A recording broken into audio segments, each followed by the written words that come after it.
ආයුබෝවන් හැමෝටම අද අපි ඕගොල්ලන්ට ගෙනාවේ ඩොන් හුවායක විසින් නිකුත් කරන ලද සෝල් ලෑන්ඩ් මූවී එකක් වෙච්ච සෝආ ඩාව් චෙන් සින් කියන කතාව. මේක සෝල් ලෑන්ඩ් 1 TV සීරීස් එකට පස්සේ නිකුත් කරපු මූවී එකක්. ඉතින් මේ මූවී එකේදී පෙන්වන්නේ චෙන් සින් කියන පුද්ගලයා වටා බැඳුණු සිද්ධීන් කිහිපයක්. ඉතින් වැඩි කතා ඕනේ නැහැ. අපි යමු අපේ පළවෙනි මූවී රිවිව් එකට. මේ අවදි මූවී රිවිව්.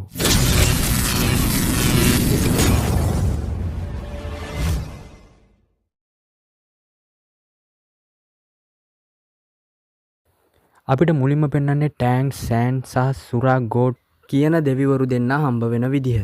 ඉතින් මේ වෙලාවේ සුරා ගෝඩ් කියනවා අන්තිමට එහෙනම් ඔයා ආවා. දිව්‍ය ලෝක නිර්මාණ කරපු දවසේ ඉඳන් මම මෙතන ජීවත් වුණා. මං අවුරුදු 1000 ගණනක් බලාගෙන හිටියා. අවසානයේ සුදුසු අනුප්‍රාර්ථකයෙක් මට හම්බුණා. දිව්‍ය ලෝකයේ ඔයාගේ ආරක්ෂාව යටතේ තවදුරටත් තේජසින් බැබලෙවි කියලා මං හිතනවා. ඒක නිසා මං යනවා මහද්වීපේ සංචාරණය කරන්න. දැන් මං දිව්‍ය ලෝකයේ අනාගතේ ඔයාට බාර කරනවා. ඔයා අනිත් දිව්‍ය රජවරුත් එක්ක එකතු වෙලා වැඩ කරන්න ඕනේ කියලා සුරා ගෝඩ් කියනවා. මේ වෙලාවේ ටෑන්ක් සෑන් අහනවා මුළු දිව්‍ය ලෝකෙම පාලනය කරන්න ඔයා මාව මෙච්චර විශ්වාස කරනවද කියලා. එතකොටම අසුරා ගෝඩ් කියනවා මොකද ඔයා ආදරය කරන අය වෙනුවෙන් හැමදේම කැප කරන්න කැමති නිසා මම ඔයා විශ්වාස කරනවා. කලින් එක මිනිස්සෙක් හිටියා. එයා හරියටම ඔයා වගේ කියලාත් මෙයා කියනවා. මේකෙන් පස්සේ පෙන්නනවා අතීතයේ වෙච්ච සිදුවීමක්. මේ වෙලාවේ අපිට පෙන්නනවා සන්වීල් සෙක්ට් එකකින් අමානුෂික විදියට මිනිස්සුන්ගේ ආත්ම ශක්තිය උරා ගන්නවා. ආත්ම ශක්තිය උපයෝගී කරගෙන තමයි මෙයාගොල්ලන්ගේ ශක්තිය වැඩි කරගන්නේ. මේ වෙලාවේ එතන ඉන්න සෙබලෙක් තවත් කෙනෙක්ව මරන්න යද්දී ඒ මරන්න හදපු කෙනාගේ පපුවට කඩුපාරක් වැදිලා එතනම මේ මිනිස්සයා මැරිලා යනවා. මේ වෙලාවේ ආසේ ඉන්න කෙනෙක් කියනවා මුලින්ම මං හිතුවේ පරීක්ෂණය හොයාගන්න අමාරු වෙයි කියලා. වාසනාවකට ඩෝලු මහද්වීපයේ මුළු දේශයෙන් පිරලා තියෙන්නේ දුෂ්ටයන්ගෙන්. මෙහෙම කියන්නේ වෙන කවුරුත් නෙවෙයි මේ මූවී එකේ ප්‍රධාන චරිතය වෙන චෙන් සින්. මේ වෙලාවේ සන්වීල් ඩෝලු කියලා කෙනෙක් කියනවා වීල් සෙක්ට් එකට ඇවිත් සටන් කරන්න හදන්නේ තමුසර මැරෙන්න ඕන වෙලාද. මේ වෙලාවේ සන්වීල් ඩෝලු ප්‍රහාරයක් එල්ල කරනවා චෙන් සින්ගේ පැත්තට. මේ වෙලාවේ චෙන් සින් කියනවා පේන විදිහට එයා යාගේ පරම්පරාවේ දක්ෂයෙක් වගේ. ඒත් ඒව බොරු දේවල් විතරයි. මේ වෙලාවේ සන්විල් ඩෝලු ප්‍රහාරයක් සූදානම් කරන්න හදද්දිම චෙන් සින් එක කඩුපාරකින් මුළු සෙක්ට් එකේම කතාව ඉවරයක් කරලා දානවා. සන්විල් ඩෝලුගේ ඇඟත් දෙකට වෙන්වෙන්නම කැපිලා වගේම එයා අමාරුවෙන් කියනවා කඩු මාස්ටර් චෙන් සින් කියලා. ඒකම එයාගේ කතාවත් ඉවරයක් වෙනවා අපිට පේනවා. මේ වෙලාවේ ආසින් කටහඬක් ඇවිත් කියනවා අසුරාගේ අභියෝග 9න් 6 වෙනි අභියෝගයේ සෝල් ෆයිටර් රෑන්ක් එකේ සෝල් මාස්ටර්ලා 10 දෙනෙක්ව පරාද කිරීම සාර්ථකයි කියලා. චෙන් සින් හිතනවා තව අසුරාගේ අභියෝග පියවර 3යි තියෙන්නේ කියලා. මේ වෙලාවේ ආයෙ අර අහසින් ආපු කටහඬ කියනවා 7 වෙනි අභියෝගයේ යෝමි ස්පයිඩර් එම්පයර් මරන්න කාලය අවුරුද්දයි කියලා. ඒත් එක්කම වීඩියෝ එකට ලයික් එකක් දාලා channel එකට subscribe කරලා අපිත් එක්ක set වෙන්න කියලා මතක් කරනවා. මේ වෙලාවේ අපිට මූවී එකෙන් පෙන්නනවා කිබාව් ක්ලෑන් එකේ නින්රොන්ව. මේ කතාව අතීතයේ සිදුවෙච්ච කතාවක් විදිහට තමයි අපිට පෙන්වන්නේ. ඒකෙන් හින්දා මේකේ නින්රොන්ගේ පොඩි කාලේ වෙච්ච කතාවක් වටා තමයි මේ කතාව ගෙතෙන්නේ. මේ නැවේ අපිට ඉන්නවා පෙන්නනවා කිබාව් ක්ලෑන් ලීඩර් වෙච්ච නින් ෆෙන් සින් සහ බොන් ඩෝලු වගේම කිබාව් ක්ලෑන් එකේ පිරිසක්.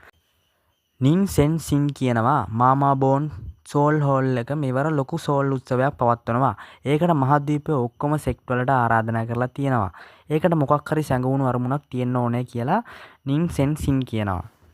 බෝන් ඩෝලු කියනවා එහෙනම් ඔයා සෙක්ට් ලීඩර් විදිහට පෞද්ගලිකවම මේ දේ ගැන හොයලා බලන්න යනවද කියලා. මේ වෙලාවේ මෙතනට එකපාරටම නින්රොන් කඩාගෙන පැනලා කියනවා තාත්තේ සීයේ ඔයාලා මාත් එක්ක හැංගෙන්න පුළුවන්ද? බෝන් ඩෝලු කියනවා නින්රොන් නම් ඇත්තරම නියමයි. ඒත් මේ ගමන ටිකක් අනතුරුදායකයි නේද? ඊට පස්සේ නින්රොන් කියනවා තාත්තයි බෝන් සීයයි ගොඩක් ශක්තිමත්. මේ වෙලාවේ නින් සෙන් සින් කියනවා නින්රොන් කියන දේ හරි. ශ්‍රේෂ්ඨ නිකායන් තුනෙන් එකක් විදිහට කිබාව් නිකායට කාටවත් බය වෙන්න දෙයක් නැහැ. ඒ වගේම අපි දැන් සෙන් සින්ගේ අලුත් හුදකලා වාසස්ථානයේ පැත්තෙන් යන්නේ. මේ වෙලාවේ නින්රොන් අහනවා ඒ පරණ කඩු මාස්ටර්ද? ඔව් ඔයාගේ තාත්තා හැම වෙලාවෙම කතා කරන කෙනා. නිකායේ පළවෙනි වැඩිමහල්ලා එයා තමයි. කොහොම වුණත් මේ අවුරුද්ද කැලමිලි වලින් පස්සේ එයා සම්පූර්ණයෙන්ම දෙවියෙක් වෙන මාවතට කැප්පා වුණා. එයා නිකාය දාලා ගිහින් දැන් අවුරුදු 10ක් වෙනවා. ඒ වගේම ආපහු ආවෙත් නැහැ කියලා බෝන් ඩෝලු කියනවා. නින්රොන් අහනවා අපිට කඩු 100ව හම්බ වෙන්න පුළුවන්ද කියලා. මේ වෙලාවේ එකපාරටම නැවේ ඉන්න ගෝලියෝ කෑ ගහනවා සතුරු පහරයක් කියලා. මේ වෙලාවේ නින් සෙන් සින් අහනවා මේ මොකද වෙන්නේ කියලා. ඒ වෙලාවේ නැවේ ඉන්න ගෝලෙක් කියනවා තරුණ ස්වාමියා ගත්ත මල් වැඩි ටික හිතුවේවත් නැති විදිහට වැඩ කරලා කියලා. මේ වෙලාවේ නින් සෙන් සින් නින්රොන්ට කියනවා ඔයා මොන වගේ දේවල්ද මේ කරන්නේ? නින්රොන් තරුණ නායකයෙක් විදිහට ඔයා කොහොමද වැඩ කරන්නේ? නින්රොන් කියනවා ළඟදී ඉඳන් තාත්තා හරිම දුකින් ඉන්නේ. මම තාත්තව සතුටු කරන්න මල් වැඩි පත්තු කරේ. තාත්තේ බලන්න ඒක හරිම ලස්සනයි නේද කියලා දුකින් කියනවා. මේ වෙලාවේ බෝන්ඩෝලු කියනවා නින්රොන් හරිම හොඳට හැසිරෙනවා. ඒත් හැම වෙලාවෙම වැඩ කරන නැති මිනිස්සු ඉන්නවා සතුටු නැති කරන්න එන. එහෙම කියනවා එක්කම කටහඬක් ඇවිත් කියනවා ඔයා හරිම ඉක්මනට හැමදේම දැනගත්තා නේද? මේ පාර නම් මුලින් වගේ නෙමෙයි. ඇත්තටම සතුරු පහරයක් කැල්ල වෙනවා. නින්රොන් කියනවා ගෝලයිනේ මගේ අන්ට අවනත වෙන්න. විශාල දුෂ්ටයාට පහර දෙන්න. ඒ වෙලාවේ නින් සෙන් සින් කියනවා සියලු ගෝලයිනේ මගේ අනට අවනත වෙන්න ආකෘතිය සාදන්න කියලා. මේ වෙලාවේ නින් සෙන් සින් කියනවා නින්රොන් මේ තමයි අපේ සටන්කාමී ආත්මය. කිබාවෝ පැගෝඩාවේ මේකේ එළිය විහිදුණු තැනදී අපිට කාටවත්ම හානියක් කරන්න බෑ. ඔයා ඔයාගේ උපන්දිනේ සැමරුවම මේ සටන්කාමී ආත්මය ඔයාටත් හම්බ වෙයි කියලා. යාළුවනේ මේ කිබාවෝ පැගෝඩාවෙන් වෙන්නේ සටන්කරුවෙකුගේ ශක්තිය වැඩි කරලා දෙන එක. මේ අතරේ බෝන්ඩෝලු දිගට හරහාට පහර දෙන්න ආපු කට්ටියට නෙරණ ගමන් තමයි ඉන්නේ. මේ වෙලාවේ ජලකුණාටුවක් ඇවිත් කටහඬකින් කියනවා කිසිම වැඩක් කරගන්න බැරි නිකම්මු ටික. මේ වෙලාවේ නින් සින් සෙන් කියනවා ස්ටෝම් සෝඩ් සටන්කාමී ආත්මය. ඔයා තමයි සටන්කාමී ආත්ම දේවාලයේ විනිශ්චය වැඩි මහල්ලා. ස්ටෝම් ඩූලෝ. මේ ඩෝලු කියන්නේ මේ කතාවේ තියෙන සටන් මට්ටම් වලින් එක මට්ටමක්. මේ කතාවේ මට්ටම් 1 ඉඳන් 100 වෙනකම් තියෙනවා. මේකේ 90 ඉඳන් 100 වෙනකම් ඉන්න අය තමයි මේ ඩෝලු කියන්නේ. ඒ වගේම 100ට ආවහම ඒ කෙනා දෙවි කෙනෙක් වෙනවා. හරියට කතාව මුලදී පෙන්නුව ටෑන්ක් සෑනුයි අසුරාගේ ඕඩ් වගේ. මේ ස්ටෝම් ඩෝලු 96 මට්ටමේ ඉන්න කෙනෙක්. ඒ වගේම බෝන්ඩෝලු 95 වන මට්ටමේ ඉන්න කෙනෙක්. හරි අපි ආයෙත් කතාවට යමු. නින් සෙන් සින් අහනවා සෝල් හෝල් එකෙන් හරියට මොකද්ද වෙන්නේ කියලා. මේ වෙලාවේ ස්ටෝම් ඩෝලු කියනවා නින් සෙන් සින් කිබාවෝ නිකාය සෝල් හෝල් එකට එකතු වෙන්න කියලා තමයි මම ආරාධනා කරන්න ආවේ. අපේ පැත්තට එකතු වෙන්නේ නැත්නම් මහද්වීපයේ ශක්තිමත් එක නිකායක්වත් අපි ඉතුරු කරන්නේ නැහැ. නින් සෙන් සින් කියනවා අපිව යටත් කරගන්න උඹ ඇත්තටම හීන දකින්නවා කියලා ඔහුගේ බලය පිටතට දානවා. ඒ එක්කම බෝන්ඩෝලු ගිහින් ස්ටෝම් ඩෝලු එක්ක සටන් කරනවා. ඒ වෙලාවේ නින් සෙන් සින් කිබාවෝ පැගෝඩාවේ බලෙන් නිදහස් කරලා බෝන්ඩෝලුට උදව් කරනවා. කිබාවෝ පැගෝඩාවේ විශේෂත්වය මේක තමයි.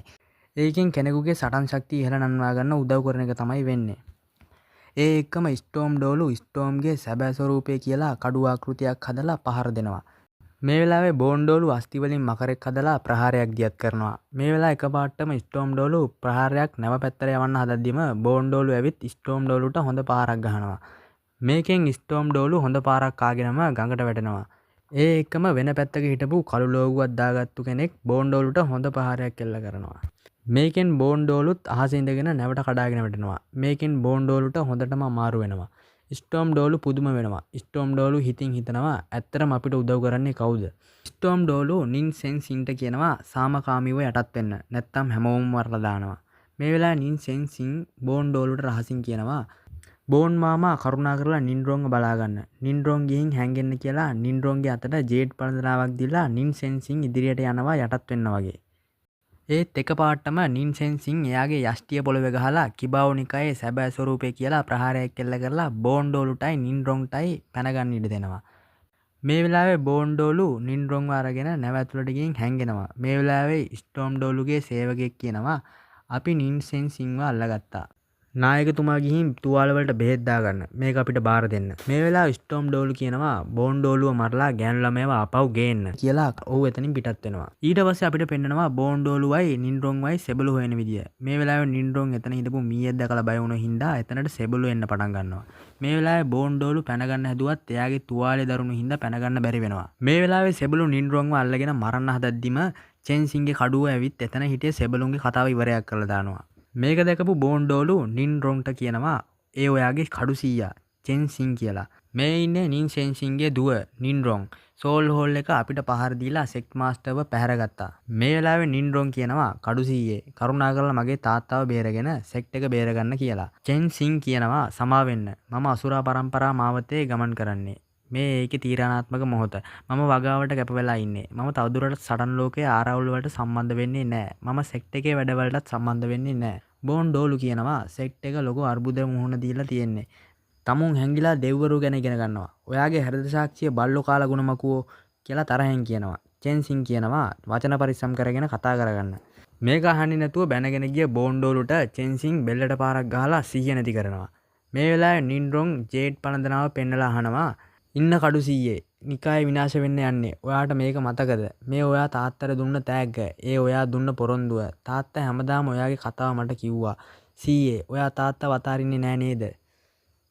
චෙන්සින් කියනවා මං ආවේ ඔයාව බේරගන්න. මං මගේ පොරොන්දුව ඉෂ්ට කළා. මේ ලෝකේ ජීවිතයයි මරණයයි ගැන මට වැඩක් නෑ. ඔයා ළමයි ඔයාගේ ජීවිතේ බේරගන්න ඕනේ කියලා එතනින් යනවා.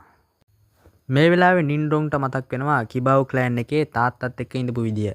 නින්ඩොන් හිතනවා මම තාත්තව ආරක්ෂා කරගෙන නිකායත් ආරක්ෂා කරනවා කියලා. මේ වෙලාවේ බෝන්ඩෝලුවත් ඇදගෙන අමාරුවෙන් යන්න හදනකොට නින්ඩොන්ගේ පිටිපස්සෙන් අපිට චෙන්සින් ඉන්න විදිය පෙන්නනවා. එතන සීන් එක කට් කරලා පෙන්නනවා අපිට චෙන්සින් නින්ඩොන්වයි බෝන්ඩෝලුවයි බේරගෙන ඇවිත් තියෙන විදිය. මේ වෙලාවේ චෙන්සින් යනවා එයාගේ අභියෝගයක් වෙච්ච යෝමි ස්පයිඩර් එම්පයර්ව මරන්න. කොහොම හරි නින්ඩොන් චෙන්සින්ගේ පස්සෙන් හොරෙන් වෙනවා. ඊට පස්සේ චෙන්සින් යෝමි ස්පයිඩර් ඉන්න තැනට ඇවිල්ලා සටන් කරන්න සූදානම් වෙනවා. මෙතනදී චෙන්සින් යෝමි ස්පයිඩර්ව එකපාරකින්ම මරලා දානවා. මේක මෙච්චර ලේසි වෙන්න බෑ කියලා චෙන්සින් හිතනකොටම චෙන්සින්ව වෙනම මානයක හිර වෙනවා. ඉතින් මේක කරන්නේ යෝමි ස්පයිඩර්. මේ මානයේ චෙන්සින්ට ගොඩක් මකුළු ඇවිත් එකපාරටම පහර දෙන්න ගන්නවා. මරන්න තව මකුළු ඇවිත් පහර දෙනවා. මේක දැකපු නින්ඩොන් චෙන්සින්ව බේරගන්න ඒ පැත්තට පනිනවා. ඒත් චෙන්සින්ට යාව පේන්නේ මකුළුවෙක් වගේ. මොකද දැන් චෙන්සින් අමුතු මානයක හිර වෙලා ඉන්න නිසා. මේ වෙලාවේ නින්ඩොන් යා ළඟ තිබ්බ ජේඩ් පේඩන් එක පෙන්නනවා. මේ වෙලාවේ චෙන්සින්ට යාගේ මැරුණු පෙම්වතිය පේන්න ගන්නවා. ඊට පස්සේ චෙන්සින් ආයෙත් සැබෑ සීනට ඇවිත් යෝමි ස්පයිඩර් එම්පයර්ව මරලා දානවා. මේක බලන් ඉන්න අසුරගෝඩ් හිතනවා එහෙනම් මේක ඔහු සමත් වුණා. බලවපොරොත්තුවක් තියෙනවා මේ දඟකාර කෙල්ල එයාගේ අන්තිම අභියෝගයට ප්‍රශ්නයක් වෙයි කියලා. යෝමි ස්පයිඩර් එම්පයර්ව මරලා දැම්මට පස්සේ නින්ඩොන් චෙන්සින් ළඟට ඇවිත් ආනවා මම ඔයාට උදව් කරපු හින්දා ඔයාට මගේ තාත්තව බේරගන්න පුළුවන්ද කියලා. චෙන්සින් කියනවා ඒ වෙනුවට මම ඔයාගේ ජීවිතේ මුලින්ම බේරගත්තා. මට තව අභියෝග දෙකක් ඉතිරි වෙලා තියෙනවා කියලා. මේ වෙලාවේ අහසින් ආපු කටහඬක් කියනවා අසුරාගේ 8 වෙනි අභියෝගයේ තමන්ගේම ශක්තියෙන් සුරාගේ බලයත් එක්ක අසුර යක්ෂ කඩුව සාදන්න කාලය අවුරුද්දයි. ඒ සමගම 8 වෙනි අභියෝගයේ පාස් වෙනකල් නින්ඩොන්ව ආරක්ෂා කරන්න. චෙන්සින් හිතනවා මේ පොඩි ගැල්ල කොහොමද මේකට සම්බන්ධ වුනේ කියලා. නින්ඩොන් කියනවා අසුර දෙවියෝ ඇත්තරම පුදුම දෙවියෙක් තමයි. දැන් අපිට ගිහින් සෙක්ට් ලීඩර්ව බේරගන්න පුළුවන්. චෙන්සින් කියනවා මම යක්ෂ කඩුව අදනකම් ඔයා කොහෙවත් යන්නේ නැහැ. නින්ඩොන් කියනවා මගේ ඔළුවේ එක කෙස් ගහකට හරි හානියක් වුණොත් ඒ කියන්නේ ඔයා මාව හරියට ආරක්ෂා කරේ නැහැ කියලා.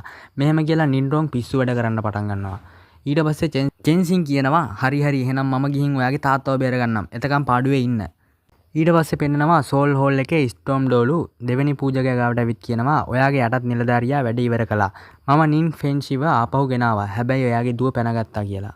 මේ වෙලාවේ වැඩිහිටියා කියනවා නින් ෆෙන්ෂිව යටත් කරගන්න නින්ඩොන් ඕන. ඔයා දැම්ම සෝදිසි මෙහෙයුමක් කරන්න ඕන. සෝල් හෝල් එකේ ලොකු සැලස්ම සාර්ථක වෙන්න බෑ. ස්ටෝම් ඩෝලු කියනවා ඔව් තව එක කාරණයක් තියෙනවා. මේ මෙහෙයුමේදී මට අමුතු විශේෂඥයෙක්ගෙන් උදව් ලැබුණා.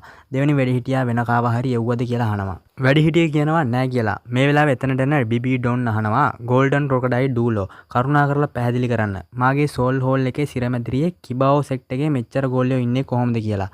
වැඩිහිටියා කියනවා ඒක ඔයාට වැඩක් නෑ. ඔයා తాවකාලිකව පාප්තුමා වෙනුවට වැඩ කරන්නේ තරුණ ස්වාමියා ලොකු වෙනකම් විතරයි. මෙහෙම කියලා බිබී ඩොන්ව එතනින් යවනවා. ඊට පස්සේ පෙන්නනවා බෝන්ඩෝලුයි චෙන්සින්ුයි කතා වෙනවා කණ්ඩායම් දෙකකට බෙදලා නින් සෙන්සින්ව හොයන්න. බෝන්ඩෝලු කියනවා නින්ඩොන්ව ඔයා එක්ක අරන් යන්න. මම මුලින්ම ඔත්තු බලනවා. තව මාස භාගයකින් සෝල් උත්සවය තියෙනවා. අපි එතනදී හම්බෙමු කියලා.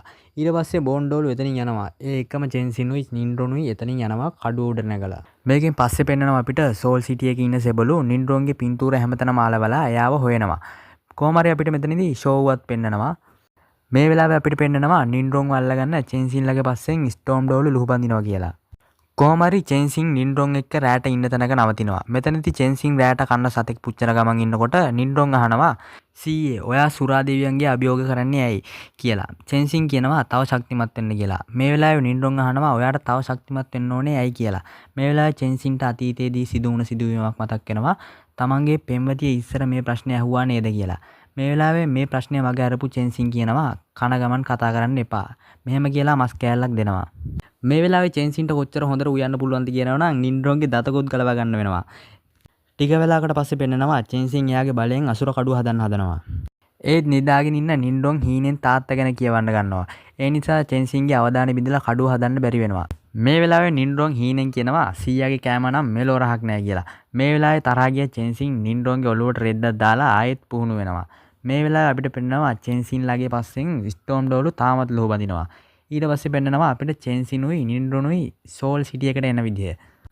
සිටි එකේ ඉස්සරහට යනකොට නින්ඩොන් කඩයක් දැකලා තව දවස් දෙකකින් එයාගේ උපන්දිනේ කියලා එයාට කෑම ටිකක් ඉල්ලනවා. පැණි රස කෑම ටිකක්. මේ වෙලාවේ චෙන්සින්ට ආයෙත් එයාගේ පෙම්වතිය මතක් වෙනවා. ඊට පස්සේ චෙන්සින් කියනවා අපි තාම නින් ෂෙන්සින්ව බේරගත්තේ නෑනේ.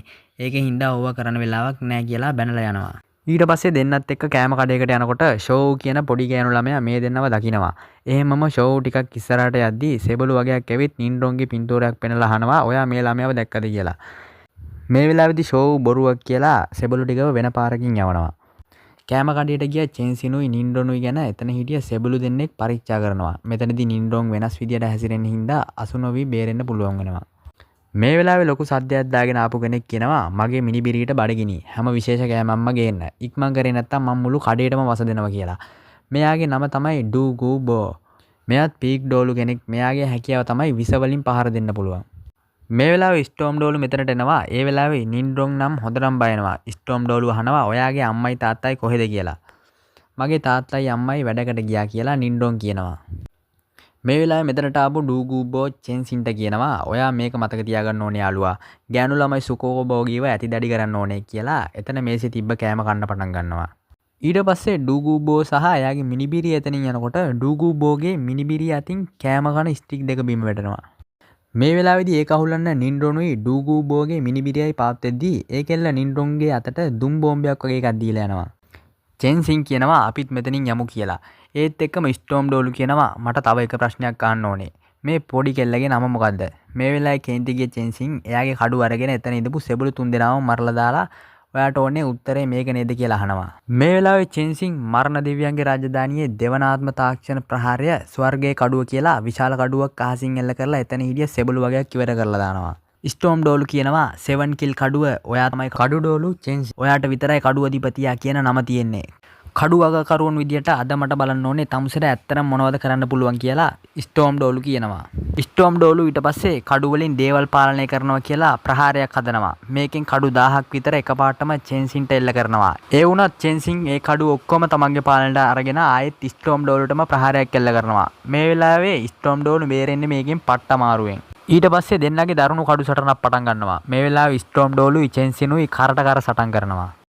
ස්ටෝම් ඩෝලු කියනවා එහෙනම් කවුද බලමු ඇත්ත කඩු මාස්ටර් කියලා එයාගේ 9 වෙනි ආත්ම තාක්ෂණය වෙච්ච කඩුවෙන් තරු කුඩු කරන පහර එල්ල කරනවා. මේකෙන් විශාල ප්‍රහාරයක් චෙන්සින්ගේ පැත්තට එල්ල වෙනවා. මේක දැකපු චෙන්සින් එයාගේ කඩුවෙන් රටා කිහිපයක්ම වලා කඩුවේ මාර්ගය කියලා ප්‍රහාරයක් එල්ල කරනවා.